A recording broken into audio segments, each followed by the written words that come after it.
இயேசு கிறிஸ்துவின் இன்ப இனிய நாமத்தில் வாழ்த்துகிறோம். இன்றைய வேத வசனம்: கர்த்தர் உன்னை எல்லா தீங்குக்கும் விலக்கி காப்பார், அவர் உன் ஆத்துமாவை காப்பார். சங்கீதம் 121:7. Today's Bible verse: The Lord shall preserve you from all evil, He shall preserve your soul. Psalms 121:7.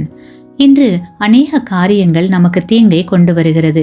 நாம் அனைவரும் ஆபத்தான உலகத்தில் வாழ்ந்து கொண்டிருக்கிறோம். நம்மை சுற்றிலும் புதிய வியாதிகள், கொலைகள், இயற்கை சீற்றங்கள், விபத்துகள் என்று இன்னும் பல பயங்கரமான சோகங்கள், வேதனைகள்.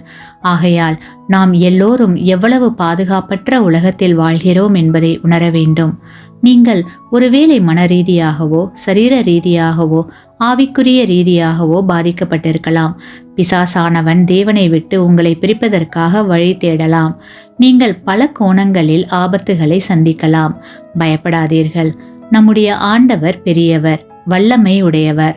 ஆகையால் தேவனுக்கு பிரியமானவர்களே, கர்த்தர் நம்மை எல்லா தீங்குக்கும் விலக்கி காப்பார். அது மட்டுமல்ல, நம்முடைய ஆத்துமாவையும் காப்பார். ஆமேன்.